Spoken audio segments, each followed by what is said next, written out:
Everything feels out of control. In the earlier posts in this series, we've been working through what it really means when we say that God is in control. We've seen that it isn't 50-50, that God is not sharing control with us. We've seen that following him was never about outcomes unfolding the way we expected. We've seen that he is not measured by our sense of fairness. And yet, even with all of that, there are still moments where something unsettles us. Not because we believe he isn't sovereign, but when things feel out of control. There are moments where nothing seems to line up. Nothing feels stable. We can't trace what is happening, can't follow where things are going, can't make sense of how any of it fits together. And in those moments, something begins to rise in us. Not always spoken, but present. This should make sense. I should be able to follow this. There should be an explanation. And when there isn't, it doesn't just feel confusing. It feels like something is missing. But Scripture does not describe a world where God's control comes and goes.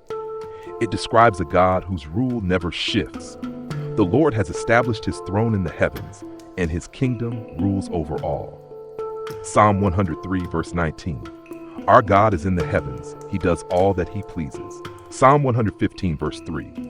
Not partially, not when we can see it, not when it makes sense, overall and according to his will. So when things feel out of control, the issue is not that God has lost control. The issue is that we are not in a position to understand his control. We don't just want God to be in control. We want to understand what he is doing. We want to see how it is working. We want to be able to follow it. And when we can't, something begins to shift. Not always outwardly, but internally. There was a man who knew this tension well. Job never questioned whether God had the power. He never denied that God was in control. Even early in his suffering, his words reflect that understanding.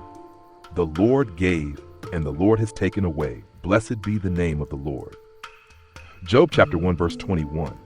Job knew God was sovereign, but what he could not reconcile was what he was experiencing with what he knew to be true. He wanted to understand. He wanted to make sense of it. He wanted an answer. At first, he brings this before God rightly. He appeals, he asks, he wrestles, and none of that is the problem, but slowly something begins to change. His desire to understand becomes an expectation to understand, and that expectation becomes something more. Oh, that I had one to hear me. Here is my signature. Let the Almighty answer me. Job chapter 31, verse 35. In that moment, the issue is no longer just suffering. It is position. Job is no longer simply under God. He is beginning to call God to account. And when God responds, he does not do what Job is asking. He does not explain what happened. He does not justify his actions. He does not walk Job through the reasoning behind it all.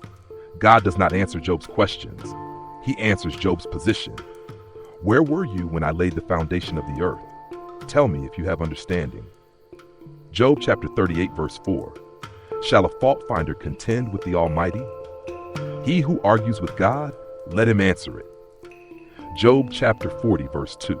God reminds him of the distance between creator and creation, not to dismiss him, but to reestablish what had begun to shift. God does not answer to man. And this is where we begin to see our own reflection. We feel like things are out of control because we cannot understand them.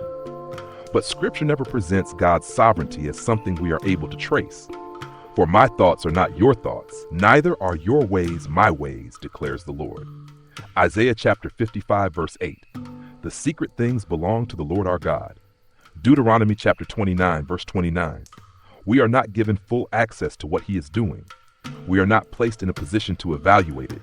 We are not equipped to trace his hand. And yet, we often live as though we should be. This is where the correction comes.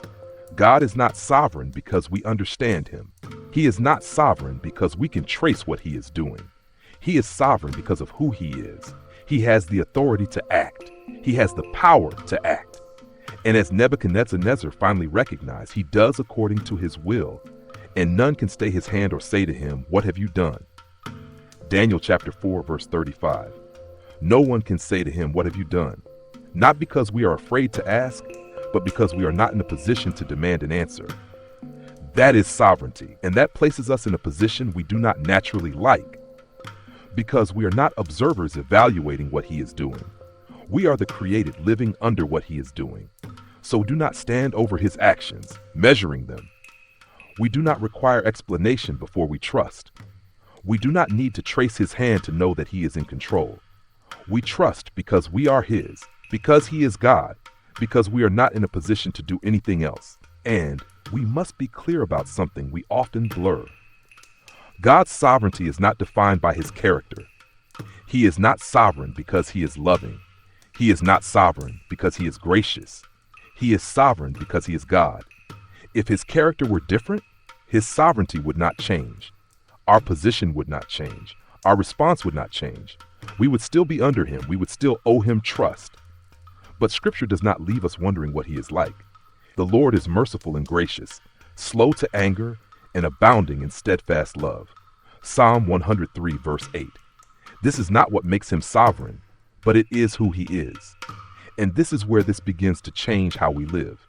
Because when we understand his sovereignty rightly, it reshapes how we approach him. We stop demanding answers, and we begin asking the right questions. We stop expecting explanations, and we begin approaching him with reverence. We begin to respond like those who recognized who he is. Behold, I am the servant of the Lord. Let it be to me according to your word.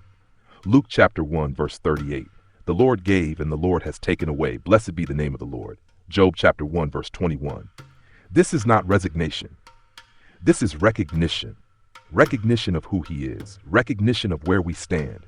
Recognition that even when we do not understand, we are still in the hands of a sovereign God. As we sit with this today, we take a moment to reflect on where this tension has surfaced in our own lives.